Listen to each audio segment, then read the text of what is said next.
നമ്മൾ ചാനലിൽ വീഡിയോ ഒക്കെ ഇട്ടിട്ട് കുറേ ദിവസമായി. അപ്പോൾ കുറേ ദിവസത്തിന് ശേഷം ഇന്നാണ് കേട്ടോ വീഡിയോ ഒക്കെ എടുക്കുന്നത്. അപ്പോൾ ഇന്നത്തെ ഒരു ചെറിയൊരു വീഡിയോ ആണ് കേട്ടോ. കുറച്ച് പൂക്കളൊക്കെ നല്ല റോസിലൊക്കെ പൂത്ത് നിൽക്കുന്നുണ്ട്.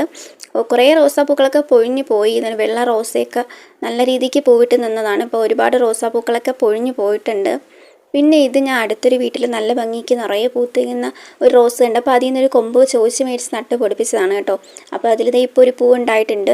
ഇത് എലിസബത്ത് റോസ് ആണോ എന്ന് എനിക്കൊരു ഡൗട്ട് ഉണ്ട്. അപ്പോൾ അറിയാമെന്നുള്ളവരുണ്ടെങ്കിൽ അത് കമൻറ്റ് ചെയ്തേക്കണേ. ഇത് ഏത് റോസാണെന്ന്. നല്ല ഭംഗിയുള്ള ചെറിയ പിങ്ക് കളറിലുള്ള പൂക്കളാണ് കേട്ടോ. നല്ല ഭംഗിയാണ് അത് കാണാനായിട്ട്. പിന്നെ ഈ റോസ് കണ്ടില്ലേ, ഇത് നമ്മൾ അന്ന് വെള്ളത്തിലൊക്കെ ഇട്ട് വെച്ച് മുളപ്പിച്ചെടുത്തിട്ടുള്ള റോസിൻ്റെ കൊമ്പ് മുളപ്പിച്ച് നട്ടിട്ടുള്ളതാണ്. അപ്പോൾ അത് നല്ല രീതിക്ക് തന്നെ വരുന്നുണ്ട്. അതിലും ഒരു ഫ്ലവർ ഉണ്ടായിട്ടുണ്ടായിരുന്നു. അതും ചെറിയൊരു പിങ്ക് കളറിലെ റോസ് തന്നെയാണ്. അതിൻ്റെ വേറൊരു കൊമ്പാണ് കുപ്പിയിൽ നട്ട് വെച്ചിട്ടുള്ളത്. അപ്പോൾ റോസുകളൊക്കെ അങ്ങനെ കുറച്ചൊക്കെ മുട്ടുകളൊക്കെ വന്ന് പൂത്തൊക്കെ നിൽക്കുന്നുണ്ട്. വലിയ കുഴപ്പമില്ലാതൊക്കെ നിൽക്കുന്നുണ്ട് കേട്ടോ അതൊക്കെ. പിന്നെ ഇത് പിങ്ക് ബട്ടൺ റോസാണ്. ഇത് നല്ല ഭംഗിയാണ് കേട്ടോ. ഇതിന് 50 രൂപയ്ക്ക് ഒരു ചെറിയൊരു തൈ മേടിച്ച് നട്ടതാണ്. അതിപ്പം അത്യാവശ്യം പൂക്കളൊക്കെ ആയി വരുന്നുണ്ട്. അപ്പോൾ അത്രയേ ഉള്ളൂ കേട്ടോ ഇന്നത്തെ വിശേഷങ്ങൾ.